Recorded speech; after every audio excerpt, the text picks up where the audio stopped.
నమస్తే సార్. నమస్తే sir, diabetic వాళ్ళు కాఫీ టీ తీసుకోవచ్చు అంటారా? సో కాఫీలో ఏమేస్తారమ్మా?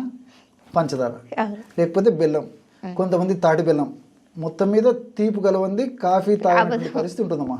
సో డయాబెటీస్ వ్యాధిగ్రస్తులకు ఏమాత్రం మంచిది కదమ్మా.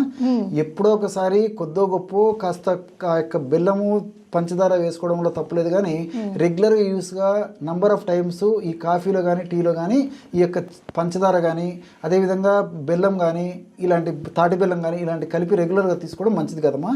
ముఖ్యంగా ఇక్కడ కూడా గమనించాల్సింది ఏంటంటే ఇక్కడ కూడా HbA1c పాత్ర ప్రధానంగా వహిస్తుందమ్మా.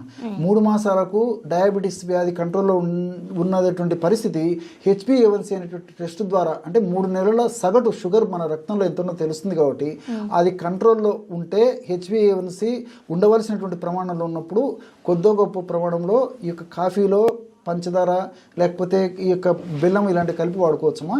మరి షుగర్లో నియంత్రణలు లేకపోతే మాత్రము HbA1c ఎక్కువ ఉన్నప్పుడు మాత్రము కేవలం కాఫీ తాగడం మంచిది. అందులో కూడా ముఖ్యంగా మరి కాఫీ యాజ్ యూజ్గా ఈవెన్ మిల్క్ కూడా కలుపుకోకుండా తాగలిగితే మరీ మంచిదమ్మా. అంటే బ్లాక్ కాఫీ లాగా. ఎస్.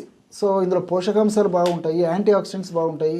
ఇవి పరోక్షంగా మరి దేహానికి మేలు చేస్తుంది కాబట్టి ఈ కాఫీలో ఉన్నటువంటి ఆ యొక్క యాంటీ ఆక్సిడెంట్స్ అంతా మనకు ఉపయోగపడాలంటే కాఫీని కొద్ది ప్రమాణంలో నేను చెప్పినటువంటి పద్ధతిలో మరి డయాబెటీస్ ఉన్నటువంటి వాళ్ళు రోజు వాడుకోవడం వల్ల కూడా ఎలాంటి ఇబ్బంది ఉండదు. కానీ ఈ కాఫీలో మరి పంచదార బెల్లం ఇలాంటివి కలిపి మాత్రము వాడుకోకూడదమ్మా. కొద్ది గొప్ప ఎప్పుడోసారి వాడుకున్నా తప్పలేదు, కానీ వాడడం మంచిది కదా. అంటే పాలు కూడా అవాయిడ్ చేయాలంటారా సార్?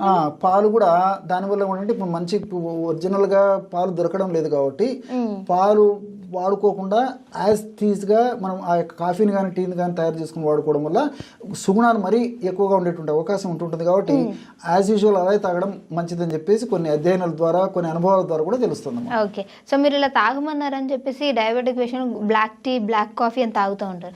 అది డైలీలో కొంతమందికి అలవాటు ఎక్కువ ఉంటుంది, ఒక 6 సార్లు 5 సార్లు తీసుకున్నాం, అలా తాగొచ్చు అంటారు. సో ఒకవేళ వాళ్ళు నంబర్ ఆఫ్ టైమ్స్ తీసుకున్నామా కొద్ది ప్రమాణంలో తీసుకుంటే సరిపోతుందమ్మా.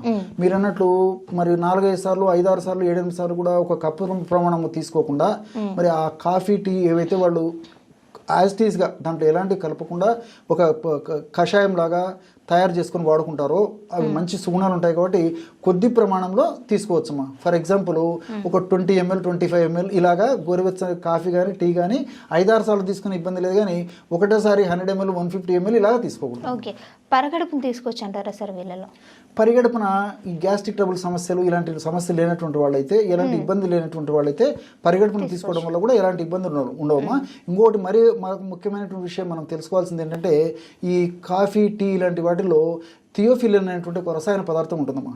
ఈ యొక్క థియోఫిలిన్ అనేటువంటి రసాయన పదార్థం ఉన్నటువంటి ఇలాంటి పదార్థాలని మనం ఉదయం పూట తీసుకోవడం వల్ల, అంటే ఈ జ్యూస్ లిక్విడ్ రూపంలో తీసుకోవడం వల్ల ఉదయం పూట ఈ యొక్క లంగ్స్ ఉన్నటువంటి ఈ యొక్క శ్వాసనాళాలు సంకోచ వ్యాకోచాలు జరిగేసేసి ఆయాసం లాంటి సమస్యలు రాకుండా కూడా ఉంటాయమ్మా.